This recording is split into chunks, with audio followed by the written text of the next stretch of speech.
আল্লাহ তাআলা একটা কসম খাইছেন, কিসের কসম? ওয়াল আস, সময়ের কসম। সম্মানিত সুধী, আমরা তো কসম খাই না? এক বন্ধু আর এক বন্ধুকে বলে, ভাই সত্যি আমি এই জিনিসটা কাজটা করি নাই, মানে বিশ্বাস হচ্ছে না, ভাই আমার গায়ের বুকের কসম আমি এই কাজটা করি নাই, বিশ্বাস করে না। তখন কি বলে যে আমার এই দোকানটার কসম, আমি বন্ধু কাজটা করি নাই, এটা আমি বলি নাই, তাও বিশ্বাস করে না। যখন এটাও বিশ্বাস না করে তখন বন্ধু বন্ধুকে বলে আমার মরা আব্বার কসম, বলে কি বলে না? তখন বিশ্বাস করে। কারণ কি? সে জানে তার কাছে তার বাবা খুব মূল্যবান জিনিস, দামি জিনিস, ঠিক না? সেজন্য দামি জিনিসের কসম খায়, ঠিক কি ঠিক না? তো আল্লাহ তাআলা কসম করছেন একটা, কর্মসূচি দিয়েছেন চারটা। এখন আপনারা বলেন আল্লাহ কসম খাওয়ার জন্য প্রয়োজন আছে? আল্লাহ কসম খাইলেও আল্লাহর দাম এমনি আছে, না খাইলেও আল্লাহর দাম আছে, না? এরপরও আল্লাহ কসম খাইছেন। কেন খাইছেন? কসম খাইছেন আমাদের শাস্ত্রের কারণে। কারণ আল্লাহ জানেন যে বান্দা কসম খাইলে বিশ্বাস করে, ঠিক না? কসম না খাইলে বিশ্বাস করে না। কসম খায়া বললে মানুষ একটা কথা বিশ্বাস করে। তো আল্লাহ আমাদের শাস্ত্রের জন্য কসম খাইছেন। কিসের কসম? আল্লাহ সময়ের কসম। তাহলে বোঝা গেল আল্লাহ পাকের নিকটে সময়ের অনেক দাম। দাম নাই? দাম নাই, অনেক দাম। আমি বলছি যে আমার সাথে তো হানা বলবে, ঠিক ব্যাটিক বলবে, তাহলে আমার কথা বলা উচিত হবে। আল্লাহ সময়ের কসম করে বলেন, ইন্নাল ইনসানা লাফি খুসর, নিশ্চয়ই পৃথিবীর প্রতিটা মানুষ ক্ষতিগ্রস্ত। তো যেহেতু আল্লাহ দয়া মায়া বেশি, আল্লাহ বলেন যেহেতু আমার দয়া মায়া বেশি, আমি চারটা কর্মসূচি দেব। বলেন কয়টা? চারটা কাজ দেব। চারটা কর্মসূচি যে পালন করবে সে ক্ষতিগ্রস্ত হবে না। বুঝতে পারছেন? চারটা কর্মসূচি আমি আপনাদেরকে বলবো, পয়েন্ট খেয়াল রাখবেন। চারটা কর্মসূচি, চারটা যখন আমার পড়া শেষ, আমার ওয়াজ শেষ। বুঝতে পারছেন? তো আসুন, এক নাম্বার, ওয়াল আস, সময়ের কসম, ইন্নাল ইনসানা লাফি খুসর, নিশ্চয়ই পৃথিবীর প্রতিটা মানুষ ক্ষতিগ্রস্ত। চারটা কাজ যারা করবে তারা ব্যতীত।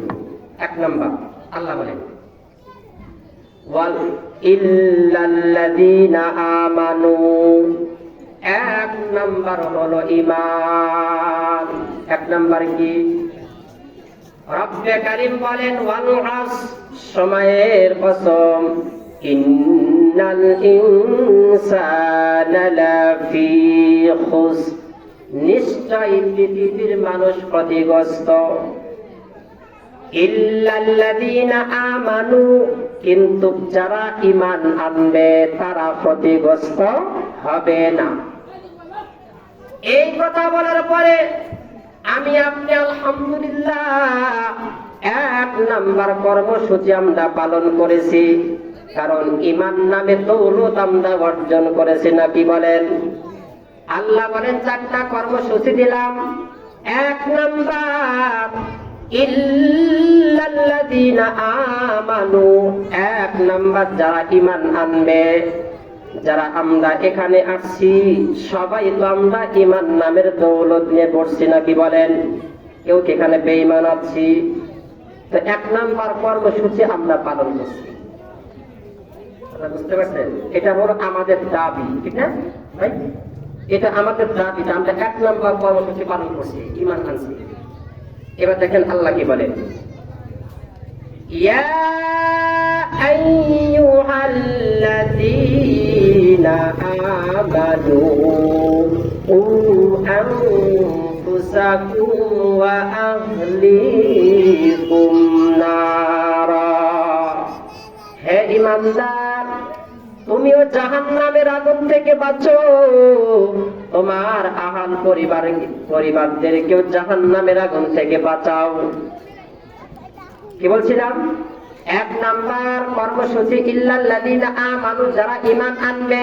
অন্য আয়াতে আল্লাহ বলেন ইয়া আইয়ুহাল্লাযীনা আমানু, হে ঈমানদার, কু আনফুসাকুম, তুমি আগুন থেকে বাঁচো, ওয়া আহলিকুম নারা, তুমি তোমার আহাল বিবি বাল বাচ্চাদেরকেও জাহান্নামের আগুন থেকে বাঁচাও। আপনারা বলেন জাহান্নামের আগুন থেকে ঈমানদার বাঁচে না বেঈমান বাঁচে? কথা বলতে ভাষা নেই। ইমানদার আছে না? যে ইমানদার আল্লাহকে বিশ্বাস করে, ইমান ভিতর আছে, সে তো জাহান্নামের ভয়ে আল্লাহর প্রতি ইমান আনছে না, কি বলে? এরপর আল্লাহ ইমানদারকে ইমানে বয়ান করে, তুই ইমান আন, তুই জাহান্নামের আগুন থেকে বাঁচ। তো জাহান্নামের আগুন থেকে ইমানদারই বাঁচে না, কি বলে? কাফের বাঁচে? এরপরও আল্লাহ তাআলা ইমানদারকে ইমানে বয়ান করেছে।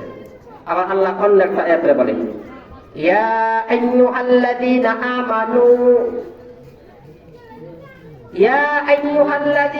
আমানু তাকুল্লাহ, হে ঈমানদার আমি আল্লাহকে ভয় কর। ওয়া কুনু মা'আস সাদিকিন, যারা সত্যবাদী তাদের সঙ্গী হ।